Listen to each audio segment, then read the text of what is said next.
tardes. Todos tomaram um café, puderam tomar um café, aproveitaram, tempinho gostoso. Gente, nós vamos então ter nossa segunda EBD de encerramento. Tempo aqui de revisão, reforço, né, como a Sandra disse aí. Vamos aproveitar aí o que temos para esse tempo aí para a gente encerrar o semestre. Amém?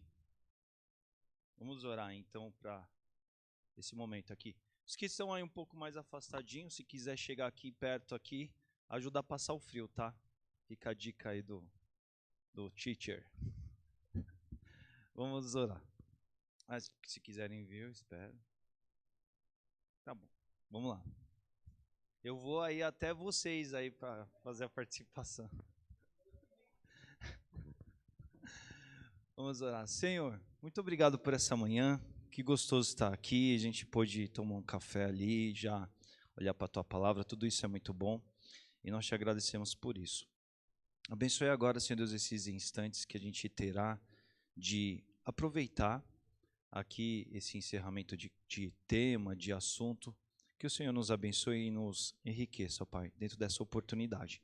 Abra o nosso coração, dê uma boa oportunidade de troca e que em tudo, Senhor, nos abençoe aqui, porque é muito bom estar aqui. A gente quer aproveitar um pouco e muito mais daquilo que o Senhor tem para nós. Então, nos abençoe. É assim que nós oramos. No nome de Jesus, amém. Gente, então, nós estamos aí em mais essa EBD de encerramento que a gente tem feito aí desde o último semestre, lá do ano passado. Nós temos essa oportunidade de encerrar o nosso semestre, né? E aí hoje a gente vai encerrar então essa revista que foi a revista que os adultos tiveram, né? Discipulado, um projeto de vida. E como eu disse na semana passada, assim, a nossa igreja teve uma boa e uma bela oportunidade, um cursão aí, né, para a gente refletir sobre discipulado nesse semestre, né? A minha grande preocupação e provocação sempre a respeito de tudo aquilo que a gente aproveita na igreja é: a gente está conseguindo tornar tudo isso prático? É sempre a pergunta. Porque eu não tenho dúvidas que nós temos tido a oportunidade de estar aqui com grandes oportunidades de coisa boa para a nossa vida. Os assuntos são muito bons, os conteúdos são muito válidos, os professores se dedicam. Mas por mais que tudo isso seja tão bom, tão lindo, tão maravilhoso, se aí no meu dia a dia eu seguir simplesmente assim, que legal, que bom que foi EBD ontem, mas na segunda-feira a minha vida continuar a mesma da sexta, da quinta, da semana passada e aquilo não se tornar uma prática, é um grande prejuízo, gente, né? Então nós precisamos nos preocupar com isso, né? Lá no livro de Ezequiel, no Antigo Testamento, tem uma hora lá que Deus está bravo com o pessoal dele. Ele fala assim: olha, o profeta, sabe o que acontece? Você diz muitas coisas, mas a bem da verdade é que em muitos momentos você tem sido poeta. Você diz belas coisas e todo mundo, nossa, como é lindo, como é maravilhoso. Mas poesia saiu dali, acabou o encanto, acabou o texto, acabou a maravilha e a vida seguiu a mesma. Então, a nossa grande preocupação, e como pastor eu vejo essa necessidade, é da gente sempre se lembrar e dizer assim: eu tenho que passar de ano nessa escola, não é? Não posso ficar bombando. Porque já pensou Deus olhar e falar assim para mim, para você, falar assim: nossa, aquele ali, olha, 10 anos de EBD, aluno da EBD, mas só bomba, porque está na EBD, mas a vida não representa o impacto, o resultado da EBD. É muito sério isso, não é verdade? E Deus está de olho nisso na gente. Deus está olhando aqui se a gente está vindo aqui, está só se encantando, ou se a gente se encanta a um ponto de falar assim: isso é tão, tão, tão bom que precisa estar na minha vida também. Então a gente precisa ter esse tipo de olhar. Esse semestre a gente teve uma imersão sobre discipulado, porque a gente abriu o ano com uma EBD de férias, falando o quê? Sobre um olhar de ordenar a vida, de articular a vida. E sobre a ótica do discípulo de Jesus. Já em janeirão a gente já estava dando play nisso. Daí, depois, a classe de jovens foi olhar e estudar o quê? O Sermão da Montanha. A gente encerrou esse tema semana passada. O que foi o Sermão da Montanha? Sermão da Montanha é os seguidores de Jesus ali com o ensino puro, ali in natura, ali bruto, concreto de Jesus, ali Jesus mesmo dando a aula dele para aquele pessoal, né? Coisa de discípulo, porque o discípulo é esse que aproveita essa riqueza do ensino de Jesus e, nossa, isso aí está para a minha vida. E os adultos também, esse tema do projeto de vida. Então, a minha reflexão interior é mais ou menos assim: como igreja, nós estamos saindo melhores discípulos de Jesus depois desse semestre? Ah, pastor, mas nem todo mundo está na EBD, né? É verdade. Nem todo o hall de membros da igreja está aqui aluno da EBD vindo aos domingos. É verdade. Mas você está. Você esteve. E a grande pergunta é, enquanto aluno fez diferença, tem feito diferença na sua vida? Enquanto aluno, isso está para impactar a tua vida, e o corpo de Cristo é essa coisa, assim, tem uns que estão se despertando primeiro que outros, mas a ideia é a gente ir, a ideia do contágio, do bom contágio, e influenciando na medida de dizer, olha, é bom estar na EBD, é bom aproveitar o que Deus tem, é bom trazer esses ensinos para a prática. Então, encerrando aqui, hoje é a nossa última aula do semestre, né, diretora?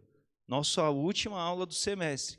Então, a gente deve sair daqui com essa reflexão de pensar assim, que discípulo de Jesus melhor eu sou? Eu sou mesmo, esse cursão ele tem me feito passar de ano, porque Jesus ele não está pensando só em teóricos. O Senhor nosso Deus não está só atento à teoria, Ele está projetando a prática. Ele espera ver a prática na nossa vida. E as nossas vidas precisam ser melhores, precisam ser maduras.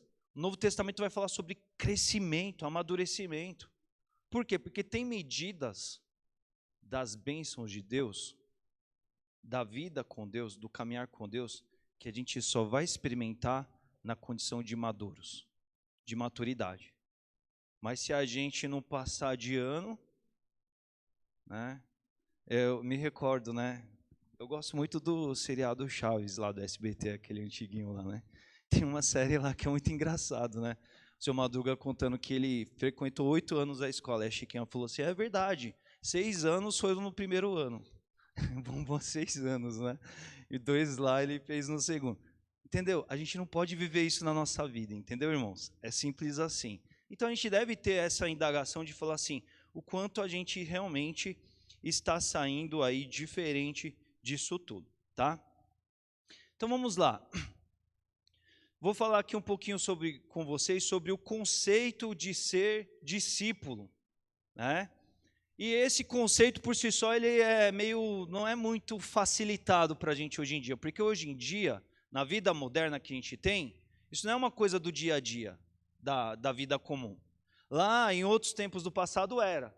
Você tinha alguém que tinha um ofício, ele era, por exemplo, sei lá, um tapeceiro, ou ele era falem aí algum ofício do passado, marceneiro. Aí ele vinha, trazia um aprendiz. Vem cá, Daniel, você vai ser a minha demonstração prática aqui. Vem cá, o Daniel vai ser o meu aprendiz. Eu sou um tapeceiro, eu sou o tapeceiro mestre, e você não é nada de tapeçaria, você é zero de tapeçaria, hoje, mas você vai ser um dia um tapeceiro. Então, Daniel, tudo que eu fizer, você tem que ficar de olho, você tem que ficar pensando, por que ele fez isso? Por que ele falou aquilo?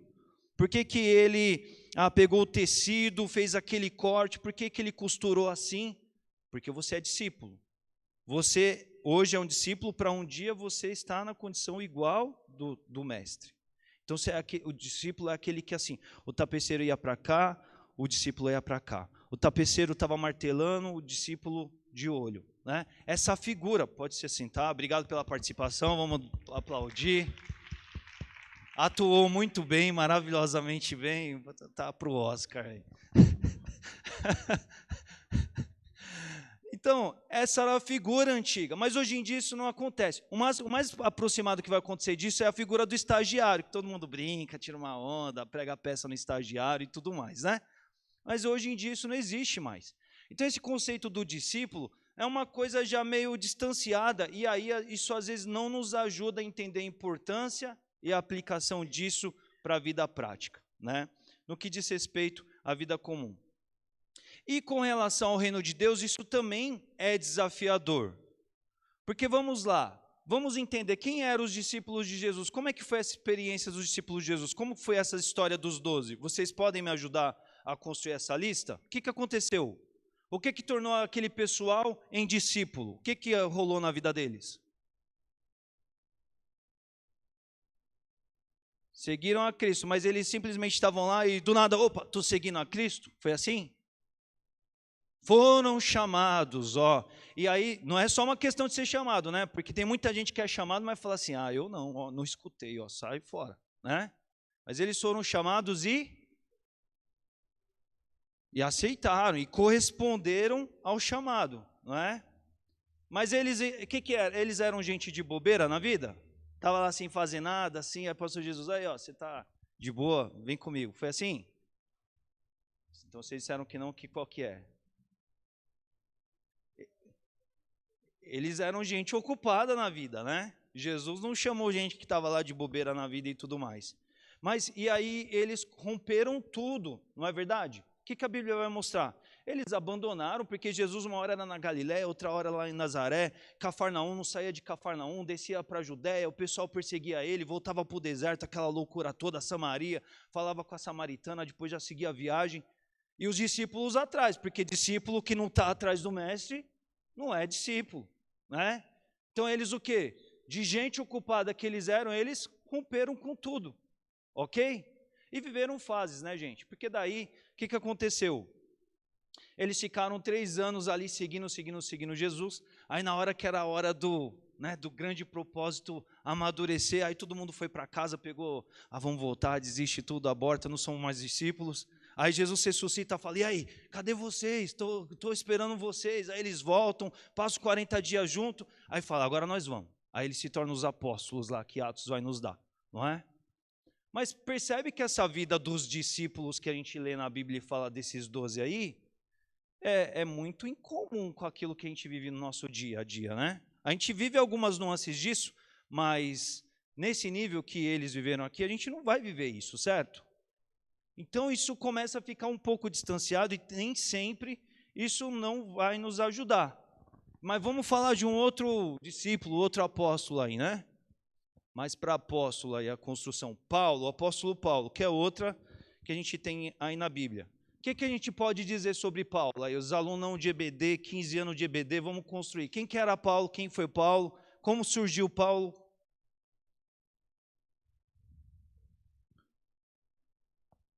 Perseguidor da igreja, fariseu,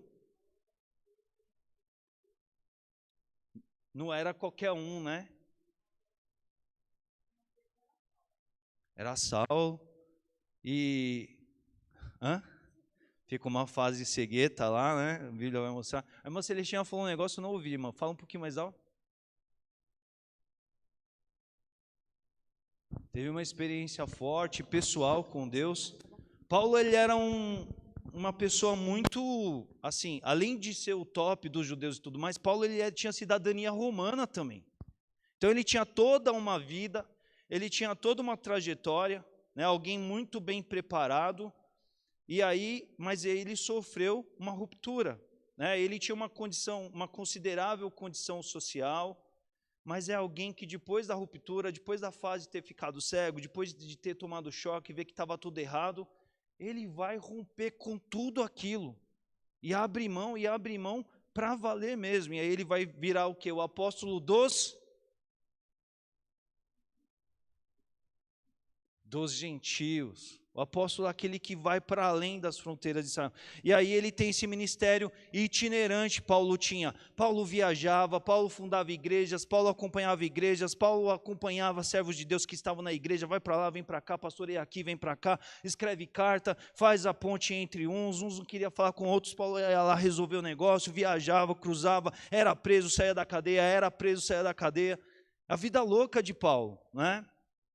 E aí... E em meio a tudo isso, a Bíblia ainda fala ainda que ele não era assim alguém que, né, viveu uma ruptura total do seu ponto de vista de trabalho. Ele tinha um quê? Mas que propósito? Hã? Ele era montador de tendas. Ele era construtor de tendas. Paulo tinha um ofício ainda, como ele conseguia trabalhar ainda fazendo tudo isso, né? E aí Paulo ele tinha um perfil assim, ele chegava na cidade, aí primeiro ele ia falar para os judeus. Ele ia falar assim para os judeus lá, mestre da lei, os caras muito bom, muito letrado, ele conhecia esse território. Aí ele chegava lá na sinagoga e falava assim, aí ó, cheguei, tenho algo a dizer para vocês. Aí todo mundo parava, olhava e falava assim, vamos ver o que ele tem a nos dizer. Aí ele falava assim, vocês estão todos errados. Vocês estão perseguindo o Messias, vocês querem apagar o nome dele, mas a salvação vem por esse Messias mesmo, o Jesus. Aí o pessoal queria bater, matar, perseguir, acontecia tudo. Aí Paulo saía da sinagoga e ia atender aos gentios. Paulo apóstolo, Paulo seguidor de Jesus. Mas é uma vida também muito diferente da nossa, né? A gente está nesse circuito todo. Percebe, quando a gente olha para o Novo Testamento, a gente vai ver essas construções sobre discípulos que estão um pouco distanciadas da gente e a gente fica se exercitando muito no conceito, e o conceito ele é bom, só que alguns lidam melhor com a abstração, com o conceito, com as ideias. Outros, nesse mundo mais prático, mais concretista que é o nosso, ficam meio perdidos, ficam um conceito muito distante, fica parecendo assim, discípulo desse jeito aí, isso é coisa do primeiro século. Isso aí é Paulo lá sendo perseguido, as igrejas, os judeus, os gentios e tudo mais, os 12 largando a sede e tudo mais. Discípulo está um pouco muito, sabe, assim, eu tenho que seguir Jesus, tenho que obedecer os ensinamentos de Jesus e acabou, né? E isso começa a ficar muito distanciado para a gente do nosso tempo.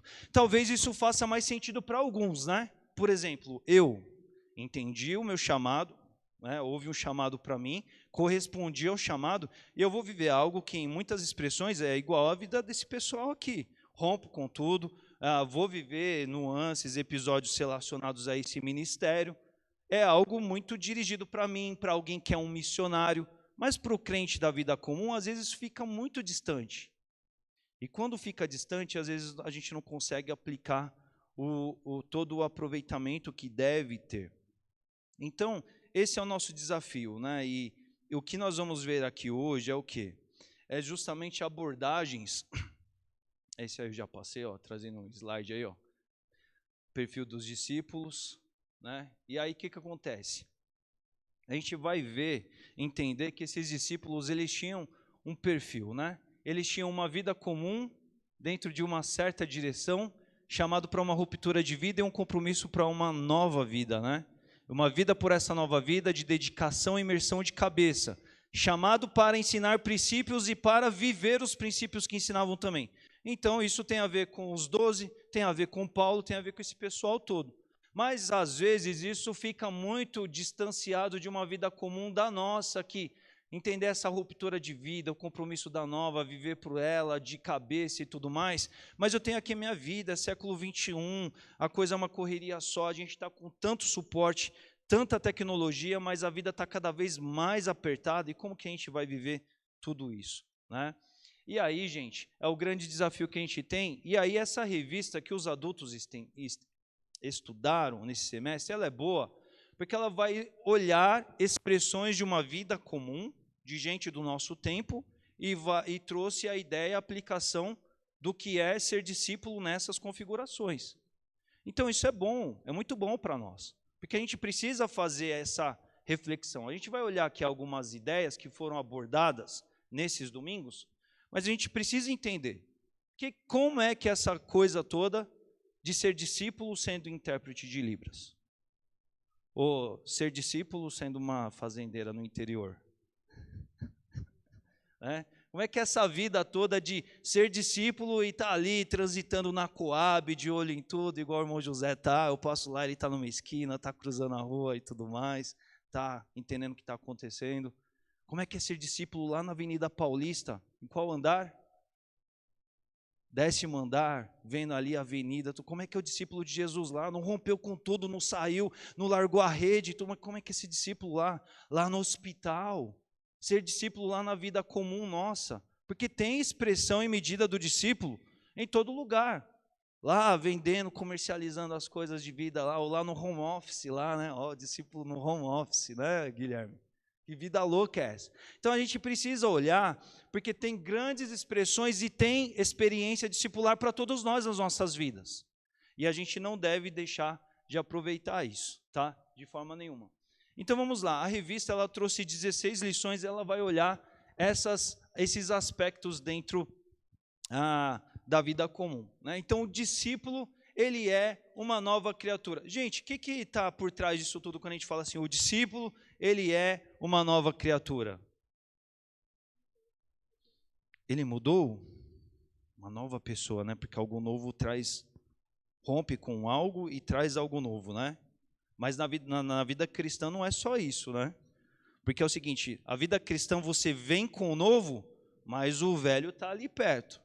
Porque a gente é uma nova criatura, a gente passa a ser homem espiritual, mas a gente ainda está no chassi do antigo. Se a gente não marcar uma bobeira, ele vai, né? Então o discípulo, ele é essa nova criatura. A nova vida é em Cristo. Isso a gente vai ver até lá nos discípulos, né? Porque os discípulos, eles vieram para uma missão nobre, seguir Jesus, mas eles lutavam com as suas emoções, com os seus perfis, com os seus acertos e erros, e Jesus estava lá uma hora falando, é isso aí, outra hora falando assim, não é por aí não, larga disso, vem para cá, sai disso, não é? O discípulo, ele é uma nova criatura, e essa nova criatura, que é segundo o conceito e entendimento da Bíblia, deve estar lá nas nossas funções corriqueiras da vida. Porque o discípulo, veja, não é assim, o discípulo ele é um religioso. Religioso tem religiões e religiões. E aí o mundo do conceito moderno vai dizer assim, religião cada um tem a sua. Então tá ali. Não. Mas quando a gente pensa nessa figura discipular, é uma nova criatura, é uma nova história que precisa ser aplicada dentro daquilo que Deus já te possibilitou ser e viver, né? Então, isso precisa estar presente e isso começa toda essa história, porque assim, é justamente o entendimento de nova criatura que vai fazer você ser discípulo. Porque se não é nova criatura, esse papo de discípulo é papo furado. Porque o que nos torna discípulo é esse compromisso, essa vida que recebemos em Cristo, que vai nos levar a essa mentalidade de sermos nova criatura, né? Então, a gente precisa entender que a gente está representando um novo jeito de viver, uma nova vida. Hoje à noite eu vou mencionar isso na mensagem também, né? Nós vamos representar um novo conceito da vida, que não é o conceito mais do Leandro, da Kelly e da irmã Yara, é o conceito de Jesus. Porque o discípulo, ainda que ele esteja em situação de discipulado, ele está olhando sempre para o quê? Para um mestre. Porque é isso que faz o discípulo. Se você exclui um mestre da história, discípulo não existe. Discípulo é sem sentido. É simples assim. Então, assim, é mais do que dizer, assim, o pessoal gosta, né? Vai na marcha por Jesus, a faixinha lá, discípulo de Jesus, bota adesivo no carro. Gente, se Jesus não estiver na história, se os ensinos de Jesus não estiverem na história, no ensinar e na prática, é papo furado. Então começa assim, essa experiência da nova criatura. E aí uma das lições, então a segunda veio, o discípulo é um soldado. O que é um soldado em palavras comuns? O que o soldado tem e vive que os outros não soldados não são? Serve para uma pátria, defende uma causa, né? Quem mais? Marcha soldado. O soldado é aquele que marcha para cumprir a sua missão. O soldado, ele está lá, ele está alerta.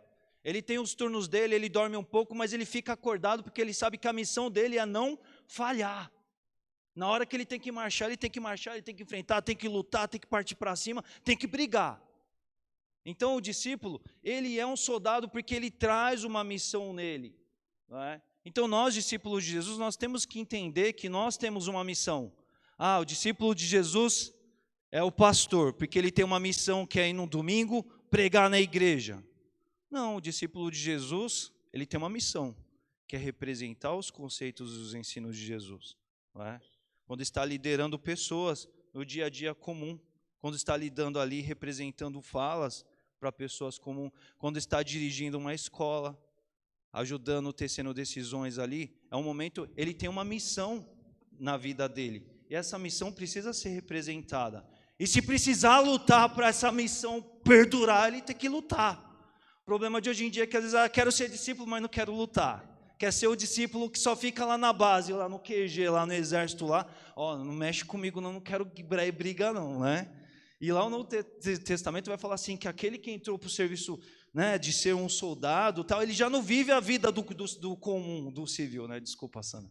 Pastor, você está falando de soldado e nessa lição ficou muito forte na minha cabeça, porque assim, na minha família tem muitos policiais, né? Meu tio era policial, meu pai era delegado, então tinha muito disso. E eles não tinham folga. O soldado não era só quando ele estava de plantão, ele era sempre aquilo. E ele sempre estava em alerta. Então a gente saía às vezes, o meu tio, ele sempre estava olhando quem estava no lugar, qual era a situação, mesmo ele estando de folga. Então, às vezes, a gente é um discípulo e é um soldado, mas a gente vacila demais. Acha que assim, né? Estou de boa aqui, não tem ninguém contra mim, o mal não existe. E só sou cristã, só sou discípulo aqui na igreja, e lá fora a gente é... Né, como eu falo às vezes para as irmãs, aquela ovelhinha fora, vem o lobo... Perfeito. Desapercebido. E eles não, super ligados. Alerta. Alerta o tempo todo. Sabe aquela coisa que você vê no dia a dia comum assim? Você vê lá e estava lá, acontecendo a vida comum, aconteceu uma crise e tal, e veio o crime, e veio o marginal e tal, mas pá, um policial em alerta agiu. Por quê? Porque o cara não desliga da missão. Então o discípulo de Jesus é aquele assim, ele está aqui fazendo a vida comum, está no trabalho, está vendendo uma peça, está lá atendendo uma pessoa, mas daqui a pouco ele percebe que tem alguém ali, um terreno onde Deus está trabalhando, ele vai ser soldado, porque ele está em alerta. O grande problema é que tem muita gente hoje em dia se candidatando a ser discípulo, mas não quer ser soldado. Ele quer assim, não, agora eu estou a paisana, né? Eu venho aqui cumprir a minha missão aqui, eu venho me apresentar à base no domingo, de manhã e à noite, mas aí de domingo, 8h30 da noite, até sábado, né? Alguns no sábado, alguns no domingo, né? Eu tô na paisana, agora é só em casa, só de boa. E a gente anda nesse nível de sensibilidade, porque Jesus estava lá, mais ou menos encostou lá, calorado, lá, caminho de, né, passando por Samaria e tal. Chegou uma mulher e ali é a hora que o negócio vai acontecer. Jesus não estava na sinagoga, Jesus não estava no meio do povão, reúne aí, vamos pregar, vamos ensinar. Não, estava ali no meio ali, a mulher chegou para pegar uma água, aí Jesus vai lá, começar uma conversa com ela. Sempre pronto. Sempre pronto, sempre alerta, sempre ligado, porque ele é um soldado, e ele nunca deixa de ser soldado, nunca deixa de ter a missão, porque a missão não é vir no domingo na igreja, a missão não é estar lá na classe participando na hora que a gente é chamado a participar. A missão está o tempo todo, é um rompimento de vida, né? Então, isso é algo do qual a gente deve pensar muito, porque tem muito discípulo hoje em dia, gente se chamando discípulo, mas não perdeu a missão, perdeu o comprometimento, ou acha que a missão é ter um ministério da igreja, é ter escala na igreja, é comparecer quando pedem, quando é chamado, né? Tá bom, fiz minha parte, né? Cada um tem a sua parte, fiz a minha aí. Beleza, né? Não é por aí, né? Vamos lá. O discípulo, ele é um atleta. Quem é um atleta? Vamos elaborar. Que treina, treina, pratica. Ele que treina, pratica aí? Pratica esporte, mas é só ir lá assim, igual a gente vai lá no final de semana, bater uma bola. Eu estou falando como se eu fosse o maior futebolista, né? Olha o fake news pesada aí, né? É só ir lá, vamos jogar um vôlei, vamos se divertir. É assim a vida do atleta? É fácil assim? Como é que é?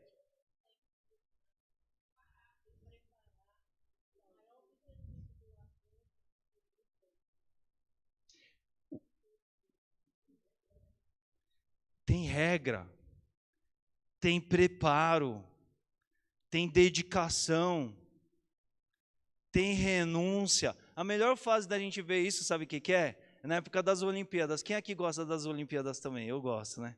Porque daí você vê as histórias de superação, a gente assiste o filme dos caras, os caras vão lá e eles têm que comer, a gente está lá se entupindo lá de chocolate, sorvete, um monte de coisa, né? E vai aumentando lá um quilinho e outro lá, e os caras estão lá, só tem que comer alface, comer a verdura, só aquilo que é verde, só a fruta, tem que fazer um monte de exercício e papapá.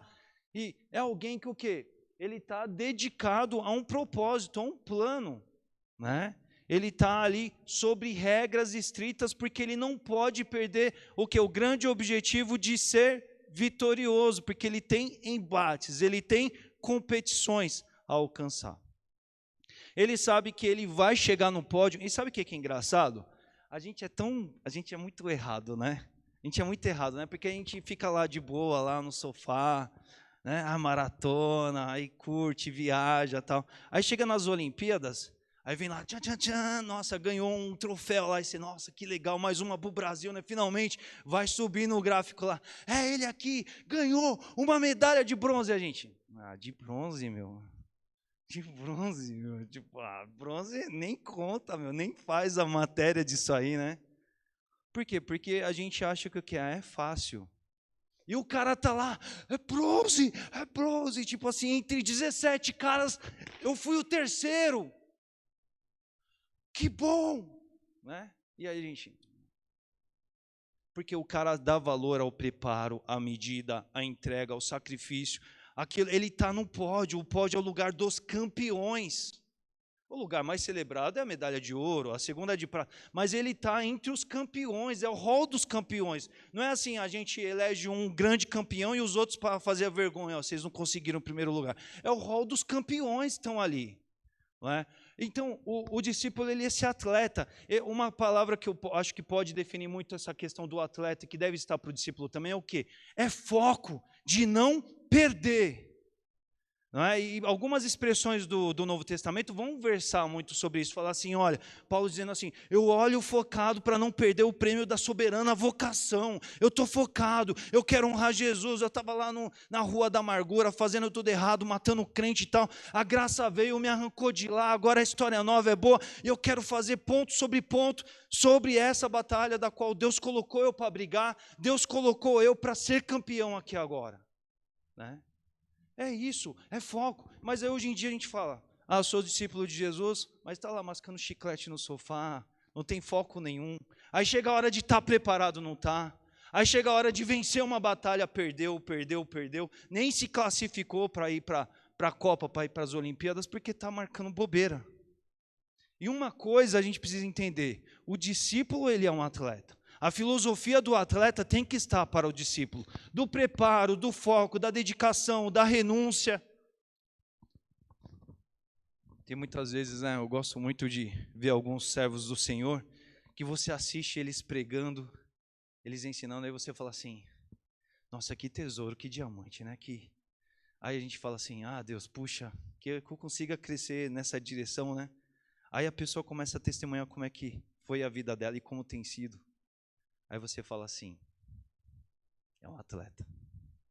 Porque às vezes a gente quer colher só o bônus. A gente só quer vir ali com o resultado. Mas o discípulo, ele é esse atleta, esse de estar preparado, de estar dedicado. E nós precisamos estar preparados, precisamos estar focados, porque além de alguém lá do marketing no passado, eu agora estou no Ministério Pastoral, mas além do marketing, o meu chamado de Deus para mim é ser o atleta dele, ser o campeão, foco no resultado, foco em obedecer à vontade de Deus, foco em receber a medalha, e não uma medalha que diga respeito ao meu mérito humano, mas uma medalha daquilo que Deus tem me realizado. Ele me botou para ser um competidor do time dele, e aí no time de revezamento da igreja local, eu vou falhar com o time, eu vou descomprometer, não vou ser o atleta que eu devo ser. Então, muito, muito importante essa figura aí do que vocês viram sobre o atleta. Alguém tem alguma lembrança, alguma menção aí? Não? Vamos para a próxima. Vamos lá, estou quase igual o Paulo, não estou conseguindo ler lá. Discípulo, um servo, né? E aí, assim, isso dá trabalho para a gente, porque assim, o discípulo ele tem que ser servo, porque com Jesus não tem outra. Só que hoje em dia a gente vem para a igreja e você ouve o pastor falar assim, na EBD de domingo de manhã, o discípulo tem que ser um servo. Você tem que ser um servo. Aí a gente vai para casa, a gente pega o celular, 10 passos como ser o líder, como ser o bambambam, como ser o top de linha, porque você não vai ser lá, até na igreja tem umas igrejas que falam assim, né? Porque você não vai ser a cauda, você vai ser o cabeça. Porque tipo assim, deixa a galera para trás, o resto é rapa, você está aqui em cima. E o mundo todo, esse mundo do sucesso, esse mundo do triunfo, esse mundo do glamour, está querendo botar a gente para cima e o evangelho fala, abaixa, vai para baixo. É ele que cresce e a gente diminui, né? E aí isso vira um grande problema, porque daí a gente fica nessa tensão. Ele sabe que ele tem que ser discípulo, ele tem que servir, mas a gente fica dialogando, né, sobre essas tensões, porque o mundo comum está falando para a gente se encher a nossa bola, e o cristianismo vai querer murchar ela, fala assim, se você ficar com a bola cheia, não vai ter espaço para Jesus na tua vida. E Jesus, né, assim, as atitudes de Jesus, do mestre Jesus, são singulares, né? Aquela cena é uma das mais impactantes para mim que tem nos evangelhos, é aquela que descreve quando Jesus vai lavar o pé dos discípulos, né? Porque, às vezes, tem igrejas hoje em dia que às vezes fazem esse tipo de... Mas até hoje, no nosso tempo, mesmo estando escrito na Bíblia, mesmo com todo o conceito, falar assim, olha, você aí, pense você, pense eu, vamos escolher alguém aqui, vamos lavar o pé do outro.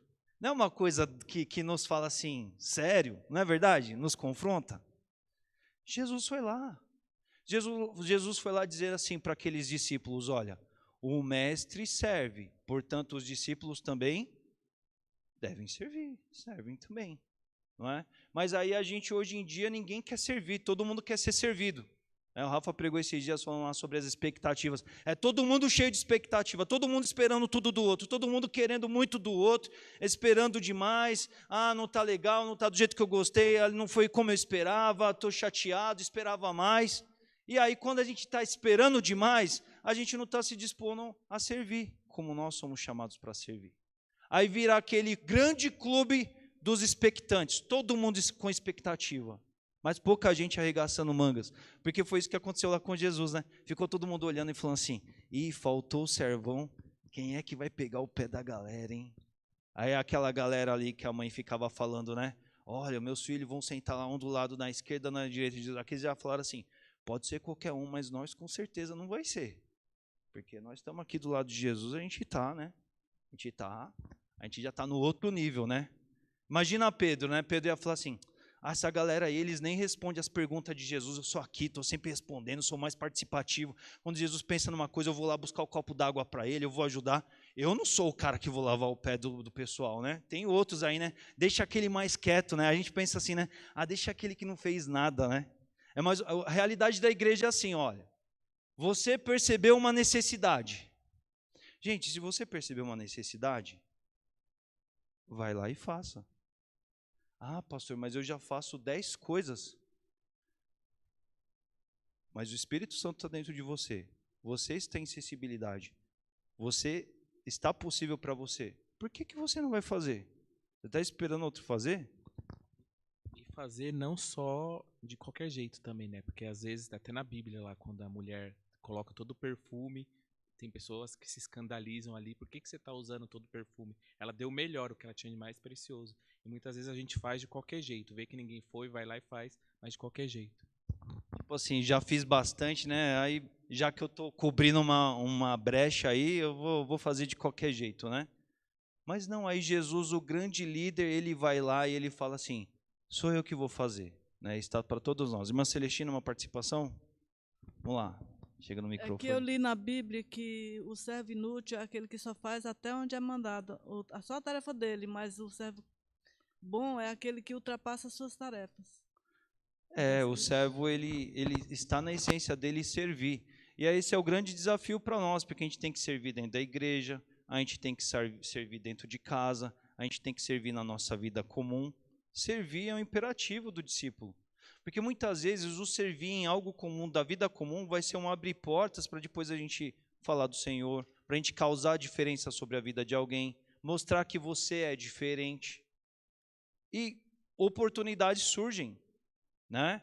Então, assim, ser um servo, ser alguém disposto, isso servir em todos os sentidos, e isso é uma grande luta para a gente num mundo tão empoderado, porque está todo mundo falando assim, vai para cima, deixa para trás, você está aqui, só que não, o discípulo de Jesus ele tem outros desafios, não é? O discípulo ele é também um semeador, ou seja, aquele que ele sabe que ele traz algo bom. Quem que é o semeador? Tem a parábola do semeador lá na Bíblia, né? O semeador é aquele que tem sementes e vai cultivar daquilo que ele tem. Então, Deus tem nos dado vida, graça, oportunidade, e tudo isso não é assim só para a gente ser um grande receptador das bênçãos de Deus. Mas tudo isso é para que a gente semeie no mundo. Semeie da mesma graça, da mesma bondade, do mesmo de bom que a gente foi alcançado, distribuir pelo mundo. Não é? E a gente precisa entender esse papel que é do discípulo de semear. Uma das pessoas que mais impactou a minha vida foi um colega de trabalho com quem eu fiquei 9 anos numa empresa, eu convivi diretamente com ele pelo menos uns 5, 6 anos. Ele trabalhava no departamento de qualidade da empresa. Então, o papel dele na empresa era documento, era norma, era papel, era a regulamentação XYZ, XPTO lá, era um monte de coisa, era o mundo dele lá. Aí ele recebia gente de dentro da empresa, ele recebia auditor de fora, mas era um cara preparado, atleta, era um cara soldado, não perdia a missão, era um cara que estava ali com o bolso cheio de semente.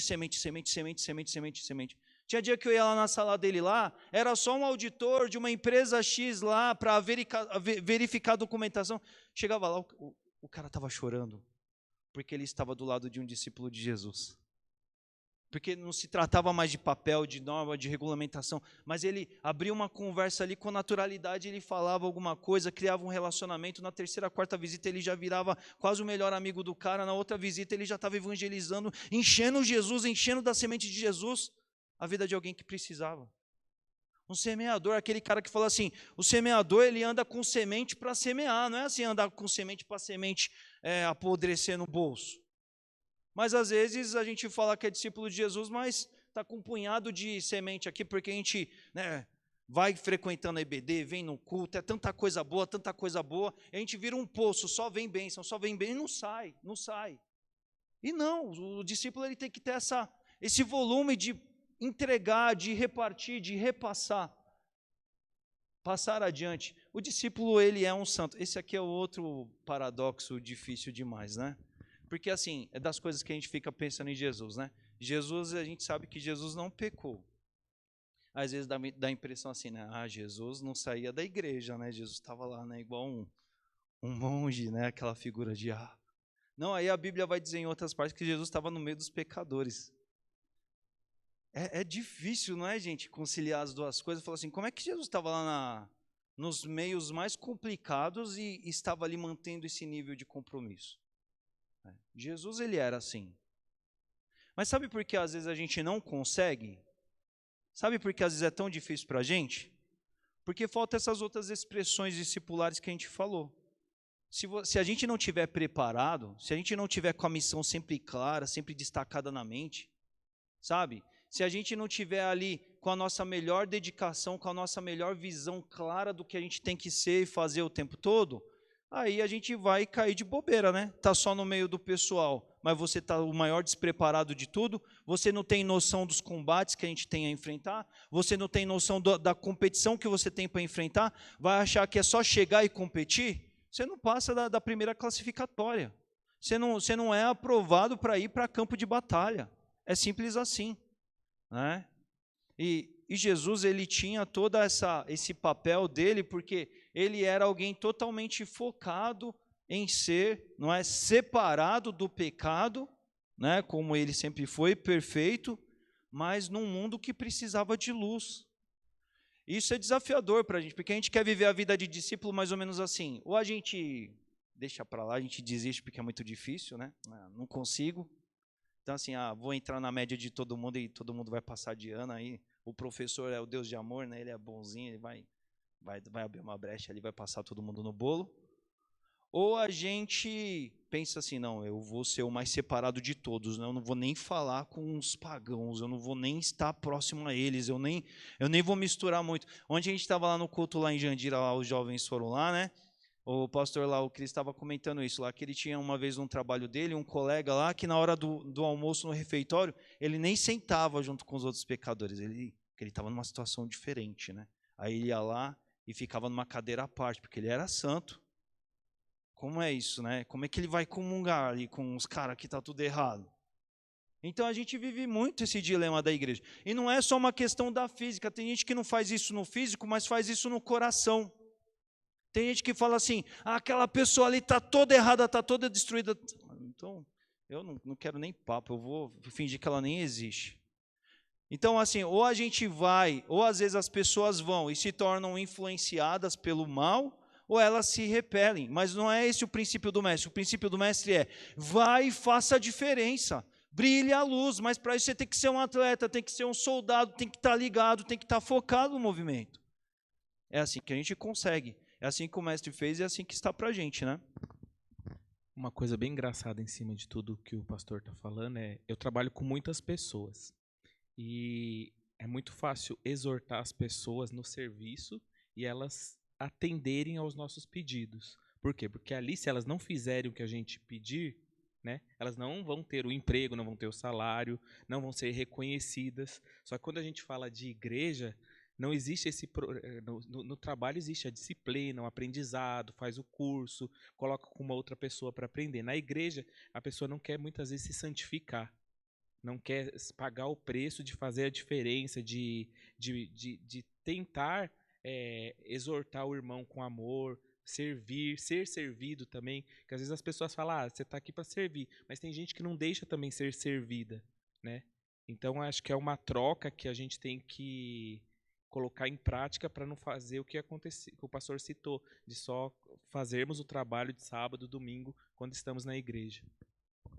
Esse exemplo que você citou é bem interessante, Roberto, porque assim, a nossa cabeça está tão errada no movimento, que geralmente a nossa linha, dentro desse exemplo do que ele comentou, é mais ou menos assim. A gente costuma aplicar da seguinte maneira.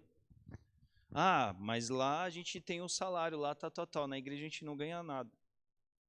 Facinho vem essa, né? Tipo, na igreja não ganha nada. O que a gente está querendo dizer com isso? Não é o que vem na cabeça? Até na colocação a gente coloca assim, mas a gente não ganha nada? Gente, isso mostra o quanto a nossa mentalidade ela precisa ser corrigida. Olha, a gente vê Paulo nas cartas dele, Paulo ele não estava escrevendo autoajuda para as igrejas. Paulo estava escrevendo cartas reais, de problemas reais, da vida real. Tem momento que Paulo está lá elogiando, aplaudindo, tem momento que Paulo está falando assim, vocês me dão trabalho para chuchu, né? Puxa vida, né? Paulo está sendo verdadeiro. Mas a gente nunca vê um Paulo que está perdido nesse contexto sobre assim, o que está para a vida dele. Paulo, é mais ou menos assim, Paulo sempre sabe assim, ele abriu mão de muita coisa, mas ele está bilionário agora, porque ele está no reino de Deus. Paulo nunca está perdendo de vista o prêmio, a grande celebração, o grande momento que ele vai receber e alcançar em Deus.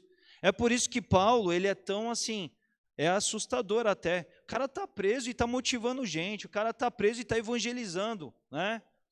Foco dele, ontem a gente estava lá no louvorzão lá da Jandira lá, a menina falando assim, quantas vezes, né, a gente acaba acontecendo da gente questionar Deus, assim, perguntar se acredita, não se acredita ou não em Deus, mas assim, se acredita ou não do que Deus está fazendo e realizando.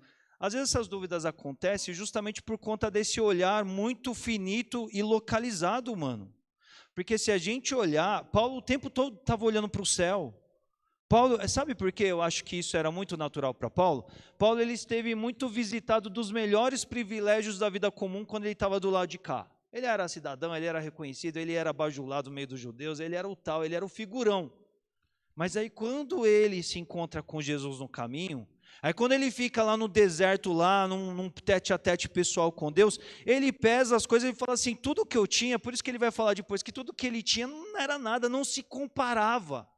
E por isso que Paulo tem uma vida lá na cadeia, no deserto, na perseguição, na pedrada, no açoite, e o cara está vibrante, o cara está cheio de energia. Porque ele entendeu que nada que esse mundo pudesse dar a ele se equiparava àquilo que de fato agora ele tinha em Cristo.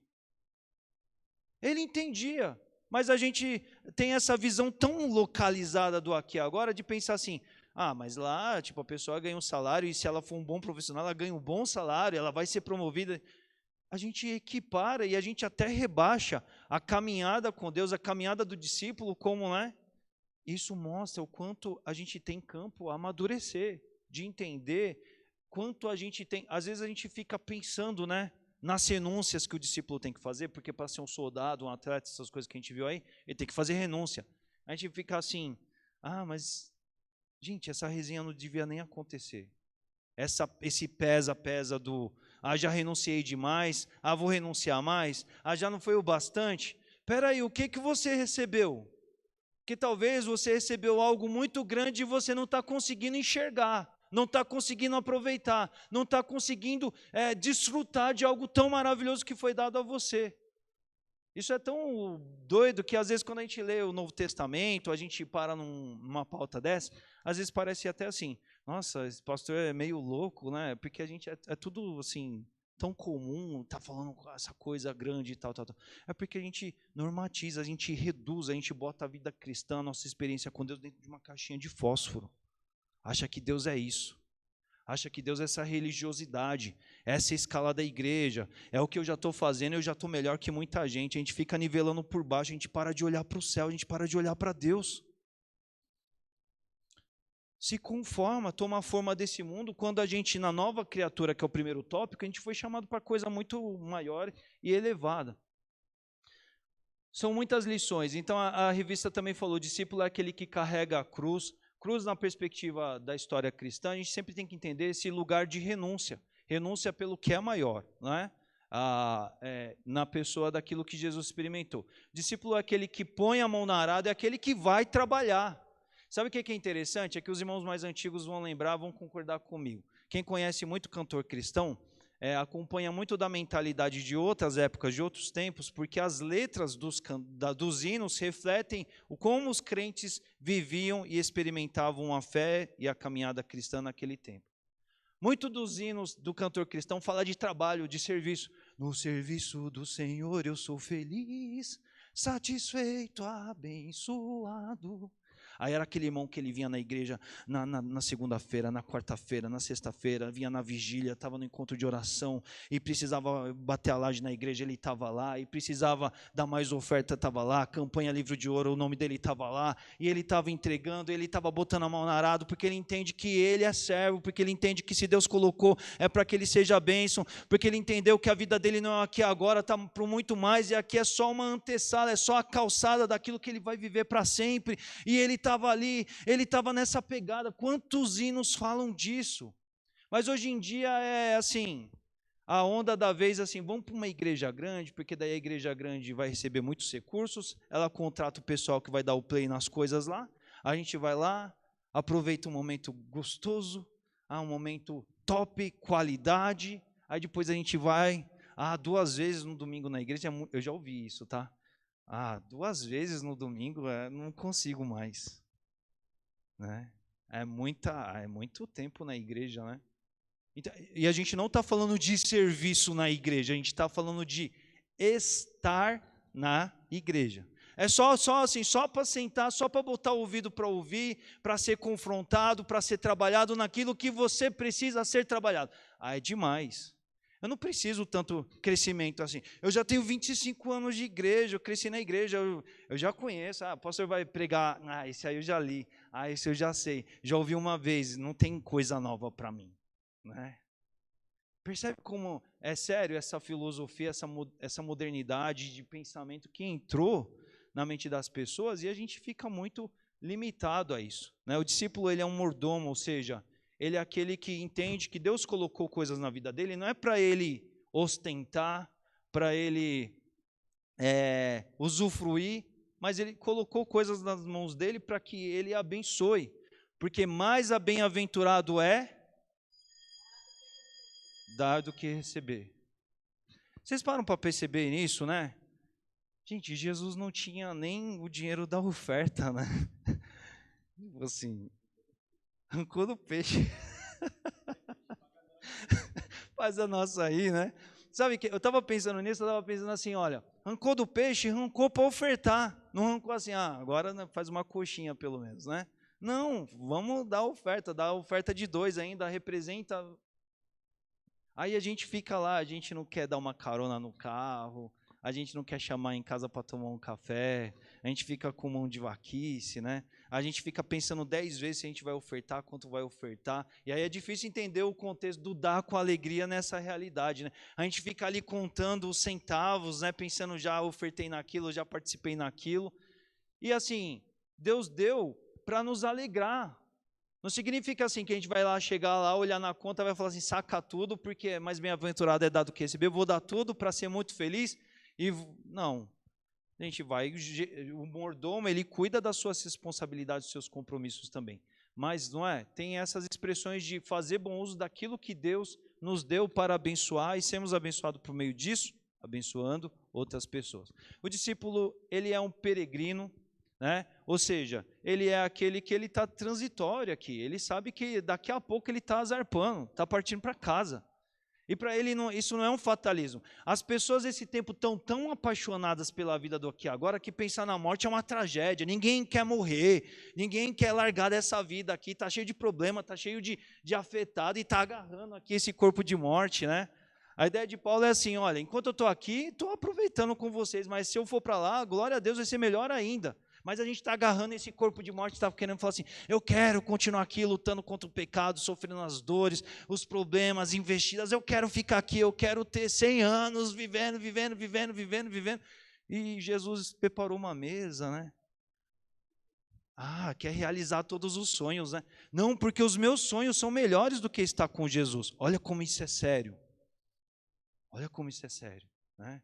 Não, eu não posso partir daqui sem realizar meus sonhos.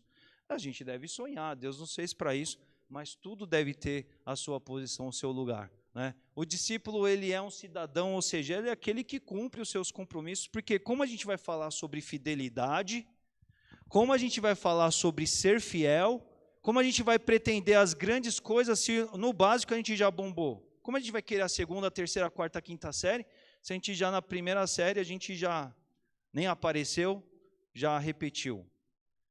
Aí a gente está sendo os maiores hipócritas, né? Sério isso, né? E aí o discípulo, ele é um profeta, ele é um anunciador das coisas que ele tem vivido. O discípulo, ele é um sacerdote, ele oficia a vida que tem se chegado a ele. O discípulo, esse eu gosto muito, o discípulo é um embaixador, ou seja, ele representa, como ele é um gringo, o discípulo, ele é um gringo, né? É uma maneira de dizer o forasteiro, o peregrino, né? O discípulo, agora nós somos cidadãos do céu. Agora nós somos nova criatura, agora nós somos homem espiritual. O homem espiritual, ele não é aqui, olha, eu nasci em Carapicuíba, mas o meu homem espiritual não é de Carapicuíba nem de Barueri, porque eu me converti lá, né? Meu homem espiritual é do céu. Eu sou gringo aqui na terra, estou passando uma temporada aqui.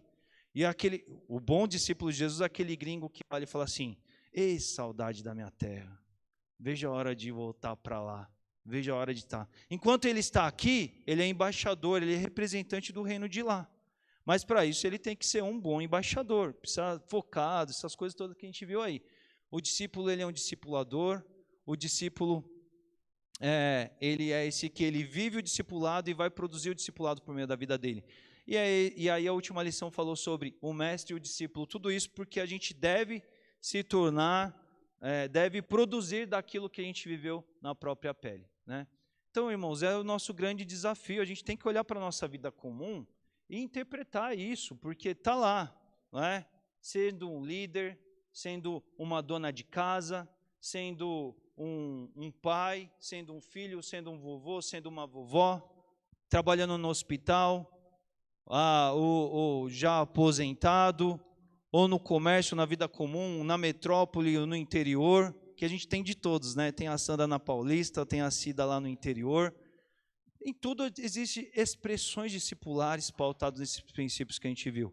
E a gente tem que entender, eu sou discípulo, isso é mais do que um rótulo, é mais do que um slogan. Isso tem que virar uma verdade. Como eu sigo Jesus na minha vida? Eu não vou largar a rede, a pesca, eu não vou fazer tenda, eu não vou sair viajando. Se Jesus chamar você para ser missionário, para ser pastor, é outra papa, é outra lição de EBD.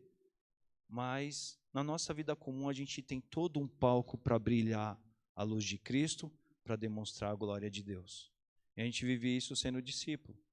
A gente tem que estar focado, a gente tem que estar com a missão clara, a gente tem que estar preparado a ser um bom atleta em meio a tudo isso. Amém? Comentários, participações suficientes? Amém? Vamos colocar em pé, vamos agradecer a Deus. Apoiado. Obrigado, gente. Que bom por mais um semestre e que Deus nos abençoe a tudo que há de vir. Amém? Senhor, muito obrigado. É bom estar na tua casa. É bom ser desafiado a coisas tão elevadas e sabemos que podemos ser desafiados assim porque o Senhor nos fez capazes para isso. O Senhor nos deu inteligência, o Senhor nos dá os dons, o Senhor nos deu o Espírito Santo Consolador, ajudador em toda a obra que o Senhor tem a realizar por meio de nós. O Senhor nos dá a igreja, que é uma grande propulsora, uma grande mobilizadora das nossas vidas também. O Senhor nos dá tudo. E o Senhor nos dá tudo para que a gente seja discípulo. Pai, abençoe a cada um aqui a olhar para suas vidas comuns e entenderem as expressões discipulares de cada momento por serem vividas. Nas famílias, diante das suas funções, ofícios, compromissos. Em todos esses aspectos que a gente viu aqui, coisas tão profundas, que a gente o tempo todo a gente olhe para Jesus e a gente interprete a nossa replicância de Jesus em nós, segundo aquilo que está nas nossas mãos por fazer. Tire de nós, ó Pai, a religiosidade, aquilo que tem a ver com as questões e mentalidades humanas e nos dá um coração de servo, de discípulo, um coração que olha para Jesus, um coração que quer seguir os ensinos de Jesus, um coração que quer estar preparado, focado, atento para realizar tudo aquilo que o Senhor tem para nós. Porque o que o Senhor tem para nós é bom. Ajude aqui também, Senhor Deus, quero dizer isso, Pai, em resumo, ajude a gente a contemplar, como Paulo contemplava, a grandeza do que o Senhor nos deu em Cristo, já. E ajude também, Senhor Deus, a gente, Pai, a sonhar com esse grande prêmio, essa grande celebração, esse grande troféu, Pai, esse grande alvo por alcançar, que é quando chegarmos no céu. Que a gente aspire, que a gente deseje por isso, mas enquanto a gente esteja aqui, que a gente tenha essa vida, esse coração peregrino, Pai, essa atitude de embaixador, de representar Jesus, essa atitude, Senhor Deus, de ser discípulo de Jesus, para vivermos, ó Pai, em nós a vida do Mestre e assim gerar outros discípulos também. Que é tudo isso que o Senhor deseja para nós. Nós queremos. Obrigado por esse tempo, nos dê um ótimo domingo na Tua presença e que a gente tenha um ótimo tempo com as nossas famílias e um culto maravilhoso à noite na Tua presença. É assim que nós oramos e Te agradecemos e o fazemos no nome de Jesus. Amém. Deus abençoe a igreja. Vá com Deus.